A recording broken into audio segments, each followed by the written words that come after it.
The rifle cracked. A single shot that echoed through the empty streets of Amarillo. Smoke rose from the barrel. A man fell. No one moved. No one said a word. This story is a work of fiction, crafted by AI. But the injustice it depicts, that's older than memory. But to understand how it came to this, we need to go back to the moment it all started. Let me take you back to that morning in Amarillo. The sun was just rising, casting long shadows across the town square. And in the middle of that square, they were building a gallows. Not the kind they stored away for rare occasions. This one looked permanent. Fresh wood, sturdy ropes, a platform they'd use again and again. Arabella Blackwood sat in her cell. Her hands were folded neatly in her lap. Her eyes were open, but they weren't seeing the stone walls around her. They were somewhere else, somewhere peaceful. The fear had left her. It had come and gone like a summer storm. And now there was only acceptance, the kind that comes when you've fought every battle and lost every one. Outside, the townspeople moved about their business. They didn't look at the gallows. They didn't look at the sheriff's office where Arabella waited. They kept their eyes down, their shoulders hunched, like they were afraid the wind might carry their thoughts to someone who shouldn't hear them. The carpenter worked without hurry, measuring, cutting, nailing. Each hammer blow was another nail in Arabella's coffin. The sound carried through the open window of her cell. She didn't flinch. She'd heard worse. The sheriff, Silas Cavendish, stood on the boardwalk watching the construction. His hands were behind his back. His face was a mask of official concern. But his eyes held something else. Satisfaction. The kind a man feels when a difficult task is completed to his satisfaction. "She's guilty," a man said to his friend as they passed the sheriff's office. "Everyone knows it." "Best not to talk about it," his friend replied. "Ashworth has friends in high places." Arabella had been a schoolteacher for 15 years. She'd taught their children, read to them, corrected their grammar, listened to their problems, and now they believed she'd murdered Judge Whitmore in cold blood. With no evidence, no motive, just the word of a wealthy landowner who wanted her land. The wind picked up, carrying the scent of fresh-cut pine and dust. It whipped Arabella's hair across her face. She didn't brush it away. She just sat there. Still, calm, like a woman who'd already made her peace with whatever came next. That's when the stranger rode into town. He didn't stop at the saloon. He didn't visit the general store. He rode straight to the edge of the square. Dismounted, tied his horse to the hitching post, and just watched. Watched the gallows go up. Watched the townspeople go about their business. Watched Arabella through the window of her cell. His presence didn't cause a stir. No one noticed. Or if they did, they didn't care. Another stranger in Amarillo. Another face in the crowd. Another person who would look away when things got difficult. Subscribe to the channel and tell me in the comments. Where are you watching from? The stranger stood there, watching as the townspeople hurried about their business. They avoided looking at the gallows. They avoided looking at the sheriff's office where Arabella waited. It was like the whole town held its breath, afraid that if they moved too fast, something terrible might happen. 3 days ago, Judge Whitmore had been found dead in his study. A bloody knife lay on the floor beside him. Arabella Blackwood's fingerprints were all over the handle. Everyone in town knew she'd been having disagreements with the judge over school funding. She wanted more money for books. He said there wasn't enough in the budget. Reginald Ashworth, the wealthiest man in Amarillo, had found the body. He'd been the first to point fingers at Arabella. "She's a troublemaker," he'd told anyone who would listen. "Always questioning authority, always wanting things she can't have." He'd produced witnesses who claimed to have seen Arabella arguing with the judge the day before his death. The evidence against her seemed overwhelming. Except for one thing. Arabella had no motive to kill the judge. She'd been fighting for more school funding, not against it. And she certainly wouldn't murder the one person who could help her get it. The stranger walked towards the sheriff's office. He didn't look at anyone. He just kept walking. His red bandana stood out against the dusty street. His dark eyes scanned everything, noticing details that others missed. The sheriff, Silas Cavendish, stepped out onto the boardwalk as the stranger approached. "Can I help you?" Cavendish asked, his hand resting near his holstered pistol. "I'm here to see the prisoner," the stranger said, his voice flat and even. "There's nothing to see," Cavendish replied. "The trial's over. The verdict's been rendered. Sentence will be carried out at dawn tomorrow." "I still want to see her," the stranger said. Cavendish studied the stranger for a long moment. He took in the worn clothes, the weathered face, the steady gaze. Finally, he nodded. 5 minutes. No more. Inside the sheriff's office, the air was thick with the smell of stale coffee and fear. Arabella sat in the corner, her hands folded in her lap. She looked up when the stranger entered. Her eyes were clear, calm, not the eyes of a guilty person. "You're here to see the hanging, I suppose," she said, her voice steady. The stranger didn't answer. He just looked at her. Really looked at her. And he saw something in her eyes that told him she wasn't telling him everything. Not yet. What he didn't know was that Judge Whitmore was actually Arabella's estranged father, and he'd been killed because he was about to expose Ashworth's illegal land schemes that would have destroyed the town's economy. Arabella knew the truth, but saying it would only make her look more guilty, and she had no proof. The stranger turned to leave. But before he did, he stopped at the door. "You didn't do it," he said, not turning around. Arabella's breath caught in her throat. She said nothing, but her eyes said everything. She hadn't killed her father, but she couldn't prove it, not with what Ashworth had done. And that's when everything changed. The stranger walked away from the sheriff's office, his mind racing. Arabella's eyes had told him everything he needed to know. She hadn't killed her father, but she couldn't prove it. Not with what Ashworth had done. He needed more information, more questions. The kind of questions that no one else had dared to ask. The stranger returned to the sheriff's office later that evening.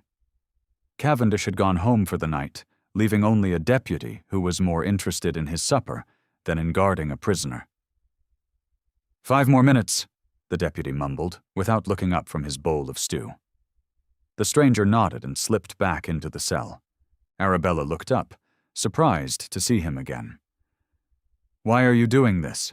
she asked quietly. "Because you didn't do it," the stranger said, pulling up a stool.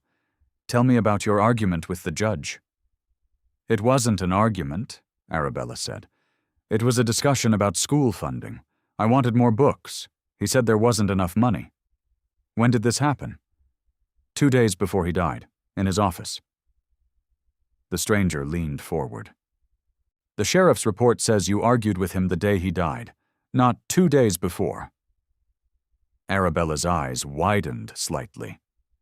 "That's not true. I was at home all day the day he died. I can prove it. Mrs. Henderson next door saw me all morning, and Mr. Davies at the Mercantile can confirm I was there in the afternoon. Why didn't you tell anyone this?" "Who would have listened?" Arabella asked, her voice breaking slightly. "Ashworth already had everyone convinced I was guilty, and no one wants to cross him." The stranger stood up. "Who else might have had reason to want Judge Whitmore dead?" Arabella hesitated.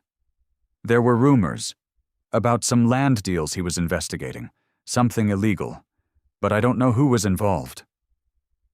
The stranger left the cell and walked out into the night. He needed to find these witnesses. Mrs. Henderson, Mr. Davies, anyone who might have seen Arabella on the day of the murder. He found Mrs. Henderson first, an elderly woman with sharp eyes and sharper memory. "Yes, I saw Arabella that day," she confirmed. "She was home all morning, then she went to the mercantile in the afternoon." The stranger thanked her and continued on to the mercantile. Mr. Davies confirmed Arabella's story. She had been there in the afternoon, buying supplies for her school. The pieces were starting to fit together. The timeline was wrong. The witnesses had been ignored, and Arabella had been telling the truth all along. But someone had planted her fingerprints on that knife. Someone had wanted to frame her, and that someone was likely Reginald Ashworth. The stranger had his first real lead, and he had a feeling that Ashworth wasn't going to like where this investigation was heading. The stranger walked through the dark streets of Amarillo, his mind racing with the pieces of the puzzle. Arabella hadn't killed her father. That much was clear. But who had, and why frame her? He needed to look at the murder weapon again. The knife. The one with Arabella's fingerprints planted on it. If he could examine it closely, maybe he could find something the sheriff's men had missed. The stranger made his way to the sheriff's office. The building was dark, but a light burned in the evidence room. He slipped inside, moving like a shadow in the night. The knife lay on a table covered with a cloth. The stranger lifted it carefully. The handle was smooth, worn from use. He examined it closely, running his fingers over every inch. Then he noticed something the sheriff's men had overlooked. There was a tiny groove near the base of the handle, a place where something had been scraped away. Not recently, but enough to leave a mark. The stranger pulled out a small magnifying glass from his pocket and examined it closer. In the groove, he found traces of a different substance, something that wasn't blood or sweat. He needed to know what this was, and who might have handled the knife before Arabella did. The stranger left the sheriff's office and headed for the saloon. It was late, but the place was still open. Men were drinking, laughing, talking loudly. No one noticed the stranger slip into a corner booth. He needed information about who had handled evidence in the case, who might have had access to the knife before it was found. The stranger waited until the bartender, a man named Jed, was alone behind the bar. Then he approached him. "I need to know about the murder weapon," the stranger said quietly. "Who handled it before it was bagged as evidence?" Jed's eyes widened slightly. "Why do you want to know?" "Because something doesn't add up," the stranger replied. "And I think someone's been lying about what happened." Jed hesitated, then leaned closer. "The deputy who processed the evidence. He's gone. Left town right after the arrest. Said he was heading west." "His name?" "Tom Miller. Worked for Cavendish for about a year." The stranger nodded. "Anyone else who might have handled the knife before it was found?" Jed thought for a moment. "Well, Ashworth was there when they found the body. He claimed to have discovered it himself, but I heard from someone who was there that he wasn't alone. There was another man with him, someone who left right after." "Who?" "Didn't get a good look, but Ashworth seemed to know him. They spoke quietly for a minute before the other man rode off." The stranger's mind was racing now. Tom Miller had left town. Someone else had been with Ashworth when they found the body, someone who had disappeared right after. This wasn't just about framing Arabella. This was about covering up something much bigger, something that involved Judge Whitmore's investigation into Ashworth's land deals. The stranger needed to find Matilda Whitfield. She might know more about what her father had been investigating, and she might be able to help him find the truth before dawn. He left the saloon and walked into the night, his resolve hardening. Arabella would hang tomorrow unless he could prove her innocent, and he was getting closer to the truth with every passing minute. What he found next would change everything, but he had to move fast. Time was running out. The stranger found Matilda Whitfield at her small house on the edge of town. She was sitting on the porch, rocking back and forth in a worn wooden chair. Her eyes were red-rimmed, but she looked up when the stranger approached. "Matilda Whitfield?" he asked. She nodded slowly. "Who wants to know?" "My name doesn't matter. I'm here about your father." Matilda's grip on the arms of the chair tightened. "What about him?" The stranger stepped closer, his voice low. "I believe Arabella Blackwood is innocent, and I think your father's murder has something to do with land deals he was investigating." Matilda stared at him, then looked away. "Everyone says she killed him. Why would anyone frame her?" "Because she was getting too close to the truth," the stranger said. "Did your father ever mention Reginald Ashworth in connection with his investigation?" Matilda's breath hitched. "He mentioned him, often. Said Ashworth was involved in something illegal, something that would ruin the town if it came out." "What kind of illegal activity?" "Land fraud. Ashworth was buying up properties cheap from people who didn't know better. Then he was getting the town to overvalue them for tax purposes, pocketing the difference." The stranger nodded. "And your father was about to expose him?" "Yes. He had documents. Proof. He was going to present them at the town council meeting next week." The stranger's eyes narrowed. "Where are those documents now?" "Gone. They were stolen from his office the night he died." The stranger's mind was putting the pieces together. Ashworth had killed the judge to silence him. Then he'd framed Arabella to divert suspicion. But why Arabella specifically? "Why Arabella?" the stranger asked. "Why not just make it look like a robbery gone wrong?" Matilda looked down at her hands. "Because Arabella was his daughter." The stranger froze. "What?" "My father and Arabella, they were estranged, but he was still her father, and she was his only child. Ashworth found out somehow. He knew that framing her would hurt her more than anyone else."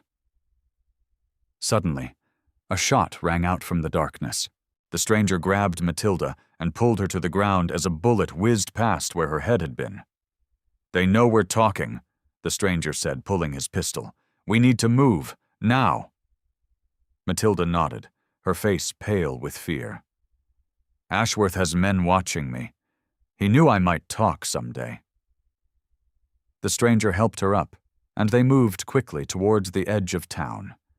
Behind them they could hear shouts and the sound of horses galloping. "They're coming," Matilda whispered. "What are we going to do?" The stranger didn't answer. He just kept moving, his eyes scanning the darkness ahead. They were getting closer to the truth. But Ashworth knew it now, too, and he wasn't going to let them expose him. What he found next would change everything. But first, they had to survive the night. The stranger pulled Matilda behind a dilapidated barn, pressing a finger to his lips as they crouched in the shadows. The sound of hoofbeats echoed through the night, growing closer with each passing second.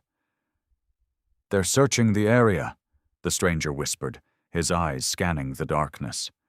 "We need to move, but first, we need a plan." Matilda trembled, but her voice remained steady. "What can we do? The execution is at dawn. That's only hours away." The stranger thought for a moment, his mind racing. "We need evidence. Something that proves Ashworth framed Arabella. Something that can't be ignored." "What about the documents my father was investigating? The ones that prove Ashworth's land fraud?" "They're gone," Matilda said, her voice cracking. "Stolen the night he died." "Not everything," the stranger said, a spark in his eyes.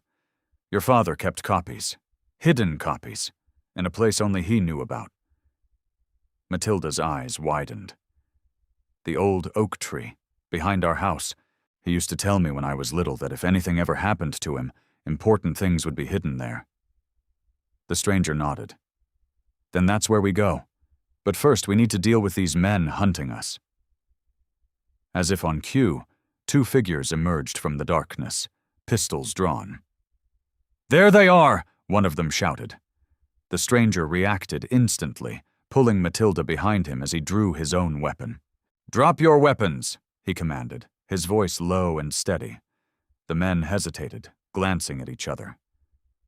"Ashworth wants her alive," the first man said, his eyes darting toward Matilda. The stranger didn't move. "Ashworth doesn't get to decide who lives or dies anymore." Suddenly a shot rang out, not from the men in front of them, but from the side. One of Ashworth's men fell to the ground, clutching his shoulder. The other turned, surprised, and took a bullet in the chest.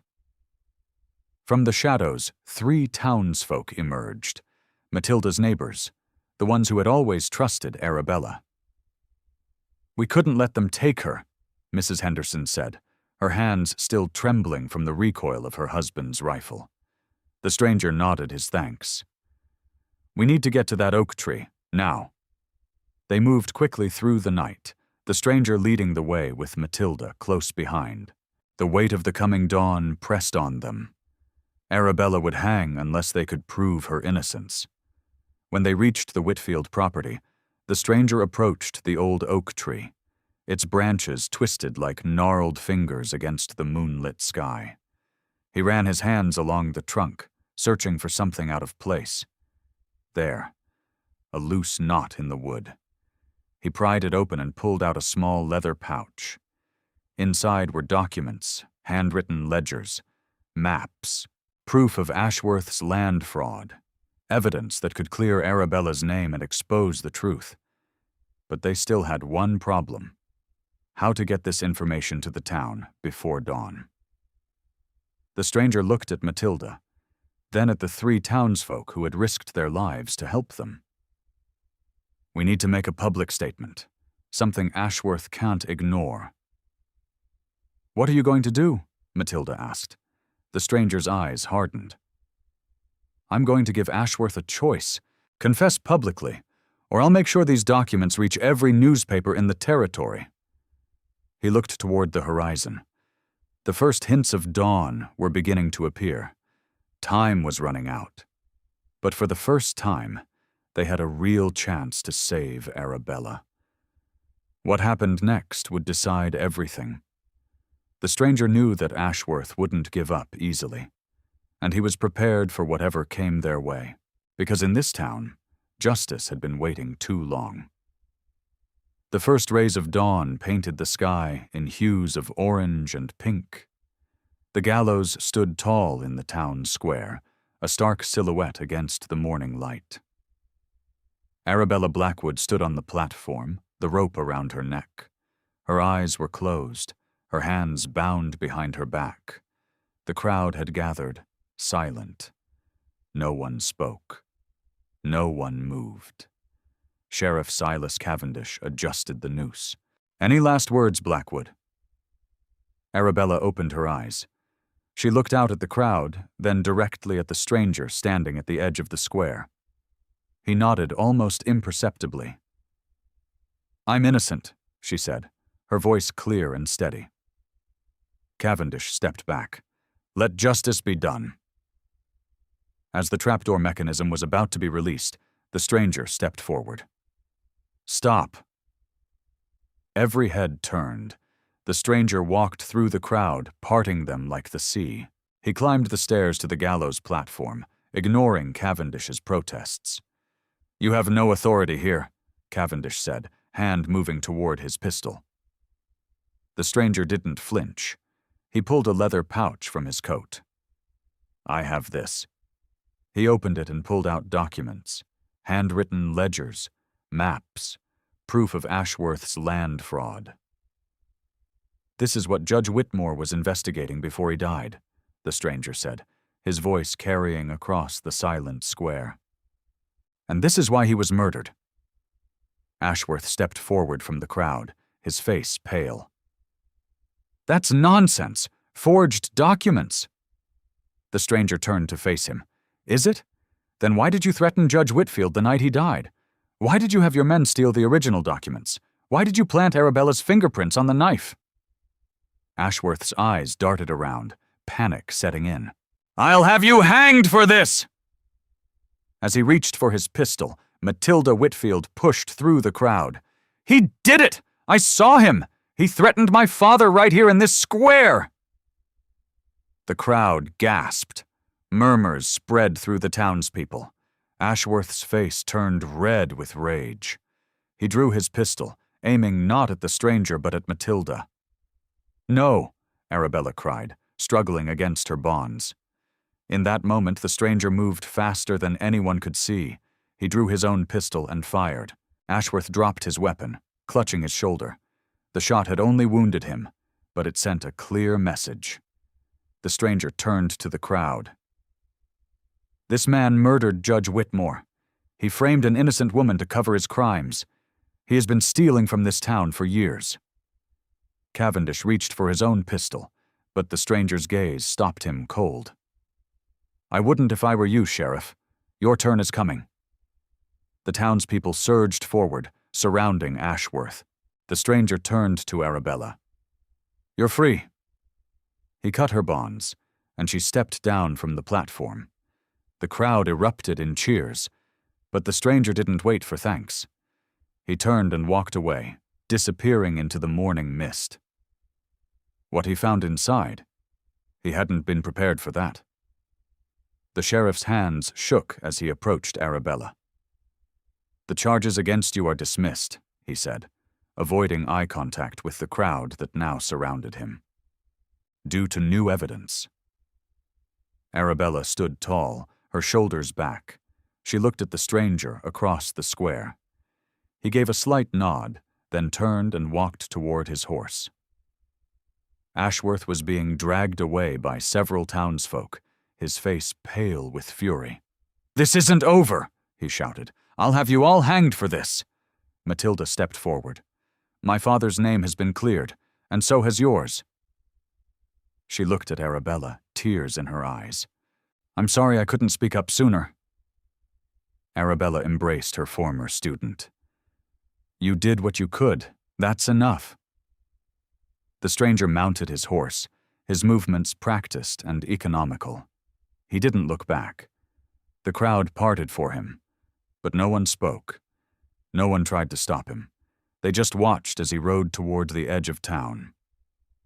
Sheriff Cavendish approached him as he prepared to leave. "You can't just ride away," the sheriff said. "There are questions about what you know, about who you are." The stranger paused, his hand on the reins.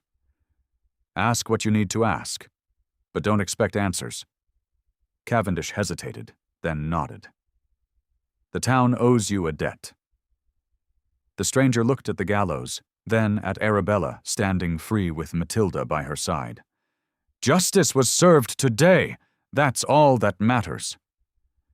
With that, he spurred his horse and rode out of Amarillo, disappearing into the horizon. No one knew where he came from.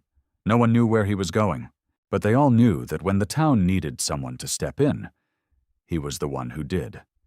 The sun climbed higher in the sky, casting long shadows across the now empty town square. Arabella stood tall, free at last, and somewhere on the edge of town, a red bandana fluttered in the breeze as the stranger rode on, his work done. If this story moved you, subscribe to the channel, leave a like, and share it with someone who needs to hear this today. Your support is what brings these stories to more people.